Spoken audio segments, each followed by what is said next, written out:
NEET repeaters വരുത്തുന്ന 5 മിസ്റ്റേക്കുകൾ. Hi guys, it's me doctor Bilal. Welcome to report. മക്കളെ, നീറ്റിന് പ്രിപ്പയർ ചെയ്യുന്ന റിപ്പീറ്റേഴ്സ് സ്ഥിരമായിട്ട് വരുത്തുന്ന 5 പ്രധാനപ്പെട്ട മിസ്റ്റേക്കുകളെ കുറിച്ചാണ് ഈ വീഡിയോ. ഈ മിസ്റ്റേക്കുകൾ കൃത്യമായി തിരിച്ചറിയുകയും റെക്ടിഫൈ ചെയ്യുകയും ചെയ്താൽ നിങ്ങൾക്ക് നീറ്റിൽ നല്ല ഒരു സ്കോറിലേക്കും നല്ല റിസൾട്ടിലേക്കും ഉറപ്പായിട്ടും എത്തിപ്പെടാൻ പറ്റും.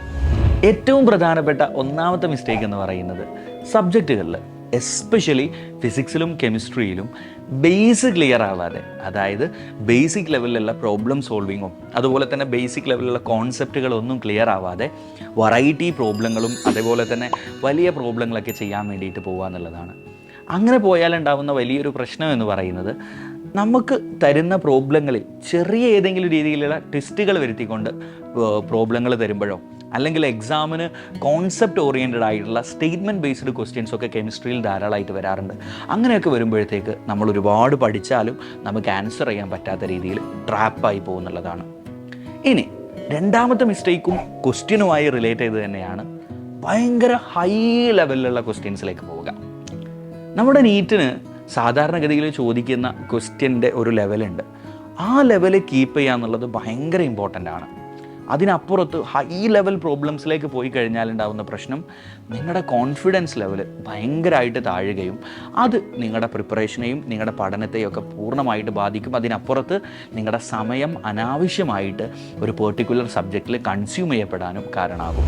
മൂന്നാമത്തെ മിസ്റ്റേക്ക് എന്ന് പറയുന്നത് ബയോളജിയിൽ പ്രോബ്ലം സോൾവ് ചെയ്ത് പഠിക്കാതിരിക്കുക എന്നുള്ളതാണ്. നമ്മൾ ബയോളജിയെ പറ്റി പറയാറുണ്ട്, ബയോളജി നമ്മൾ ലൈൻ ബൈ ലൈൻ NCERT പഠിക്കണം, NCERTത്തെ ഓരോ കോൺസെപ്റ്റുകളും ഓരോ പോയിൻറ്റ്സും അറിഞ്ഞിരിക്കണം എന്നൊക്കെ.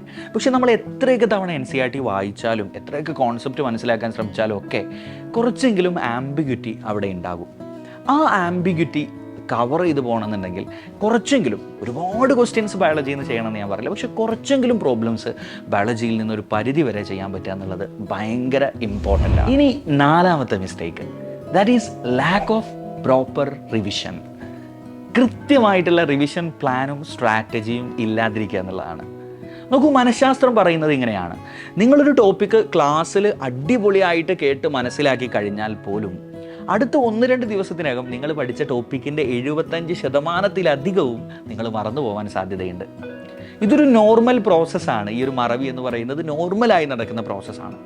ആ പ്രോസസ്സിനെ മറികടക്കാൻ മനഃശാസ്ത്രജ്ഞർ പറഞ്ഞു തരുന്ന ചില മെത്തേഡുകൾ, ഏറ്റവും പ്രധാനപ്പെട്ടത്, ഒന്ന്, ക്ലാസ് കഴിഞ്ഞ ഉടനെ തന്നെ ആ ടോപ്പിക്ക് എത്ര ക്വിക്കായിട്ട് പറ്റുന്ന രീതിയിൽ പരമാവധി ഒന്ന് പെട്ടെന്ന് സാറ് ക്ലാസ്സിൽ നിന്ന് ഇറങ്ങിയ ഉടനെ റിവൈസ് ചെയ്യാൻ ശ്രമിക്കുക എന്നുള്ളതാണ്.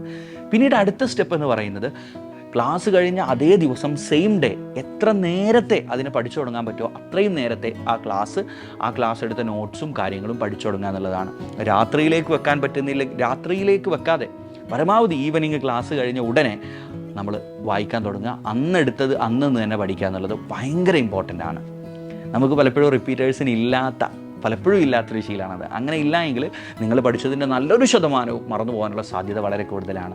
ഇതുപോലെ തന്നെ ചെയ്യേണ്ട മറ്റൊരു കാര്യമാണ്, അന്നെടുത്തത് അന്നന്ന് പഠിക്കുക, അതിനുശേഷം വരുന്ന 1-2 ദിവസത്തിനകം ഒന്നുകൂടെ റിവൈസ് ചെയ്യുക. ഇനി ഈ ആഴ്ചയിൽ തന്നെ വീണ്ടും ഒന്നുകൂടെ റിവൈസ് ചെയ്യുക. ഇനി ഈ മാസത്തിൽ തന്നെ വീണ്ടും ഒന്നുകൂടെ റിവൈസ് ചെയ്യുക. ഇത് ഡോക്ടർ ബിലാൽ മൂസിൻ്റെ പ്ലാൻ അല്ല, കൃത്യമായിട്ടുള്ള മനഃശാസ്ത്ര പഠനത്തിൻ്റെ ഭാഗമായിട്ട് ഉണ്ടാക്കിയെടുത്ത ഒരു പ്ലാനാണിത്. അവസാനത്തെ മിസ്റ്റേക്ക് എന്ന് പറയുന്നത് കൃത്യമായിട്ടുള്ള ഉറക്കമില്ലാതിരിക്കുക എന്നുള്ളതാണ്. നോക്കൂ, ഉറക്കം നമ്മുടെ പഠനത്തിന് വളരെ ഇമ്പോർട്ടൻ്റ് ആയിട്ടുള്ള ഒരു എലമെൻ്റാണ്. നമ്മൾ ഓരോ ദിവസവും നമ്മൾ പഠിച്ച കാര്യങ്ങളുടെ മെമ്മറി പ്രോസസ്സിങ് നടക്കുന്നത് ശരിക്കും നമ്മൾ ഉറങ്ങുന്ന സമയത്താണ്. അപ്പോൾ നിങ്ങൾ കൃത്യമായിട്ട് ഉറങ്ങിയിട്ടില്ലെങ്കിൽ ആ മെമ്മറിയുടെ സ്ട്രെങ്തനിങ് നടക്കാതിരിക്കുകയും നിങ്ങൾക്ക് മെമ്മറി ഇമ്പയർമെൻറ്റ് വരാനുള്ള സാധ്യത വളരെ കൂടുതലാണ്. അതുപോലെ തന്നെ നിങ്ങൾ ഡേ ടൈമിൽ കൂടുതൽ സ്ലീപ്പി ആവുകയും അതുപോലെ തന്നെ നിങ്ങളുടെ എനർജി ലെവൽ കുറയാനും ഒക്കെ കാരണമാവും ഉറങ്ങാതിരിക്കുക എന്നുള്ളത്. അതുകൊണ്ട് നമ്മൾ സാധാരണഗതിയിൽ റെക്കമെൻഡ് ചെയ്യുന്ന ഒരു സ്ലീപ്പ് എന്ന് പറയുന്നത് 6 മണിക്കൂറിൽ കുറയാതെ ഉറങ്ങണം എന്നുള്ളതാണ്. 6 മണിക്കൂറിൽ കുറയാതെ കണ്ടിന്യൂസ് ആയി ഉറങ്ങുക എന്നുള്ളതും വളരെ ഇമ്പോർട്ടൻ്റ് ആണ്. പക്ഷേ ഞാൻ എൻട്രൻസ് കോച്ചിങ് പഠിച്ച സമയത്ത് കൃത്യമായിട്ടല്ല ദിവസവും 5 മണിക്കൂറായിരുന്നു ഉറങ്ങിയിരുന്നത്. That may depends. പക്ഷേ ഒരു 6 മണിക്കൂറെങ്കിലും ആവറേജ് നിങ്ങൾ ഉറപ്പായിട്ടും ഉറങ്ങാൻ ശ്രമിക്കുക. അത് നിങ്ങളുടെ മെമ്മറിക്ക് വളരെ ഇമ്പോർട്ടൻ്റ് ആണ്. അതുപോലെ തന്നെ നിങ്ങളുടെ എനർജി ലെവൽ, നിങ്ങൾ ഓരോ ദിവസവും ക്ലാസ്സിലെടുക്കുന്ന കാര്യങ്ങൾ മനസ്സിലാക്കാൻ നിങ്ങൾക്ക് കൃത്യമായിട്ടുള്ള എനർജി ലെവൽ ഉണ്ടാവുക, നിങ്ങളുടെ മെമ്മറി പ്രോസസ്സിങ് നടക്കുക, നിങ്ങളുടെ മൈൻഡ് പ്രോസസ്സുകളെല്ലാം അടിപൊളിയായിട്ട് നടക്കാനൊക്കെ കൃത്യമായിട്ടുള്ള സ്ലീപ്പ് നമുക്ക് ഇമ്പോർട്ടൻ്റ് ആണ്. അപ്പോൾ ഈ 5 കാര്യങ്ങളെ ഒരു പരിധി വരെ റെക്ടിഫൈ ചെയ്ത് കൃത്യമായൊരു ഓർഡറിൽ നിങ്ങളുടെ റിപ്പീറ്റിംഗ് കാലഘട്ടം നിങ്ങൾക്ക് കൊണ്ടുപോകാൻ പറ്റിയാൽ ഉറപ്പായിട്ടും നല്ലൊരു റിസൾട്ടിലേക്ക്, നല്ല റാങ്കിലേക്ക്, എന്നിട്ട് നല്ലൊരു മെഡിക്കൽ കോളേജിലേക്ക് നിങ്ങൾക്ക് ഉറപ്പായിട്ടും എത്തിപ്പെടാൻ പറ്റും. So buddies, all the best. മറ്റൊരു വീഡിയോ ആയിട്ട് കാണാം. അതുവരെ ബൈ.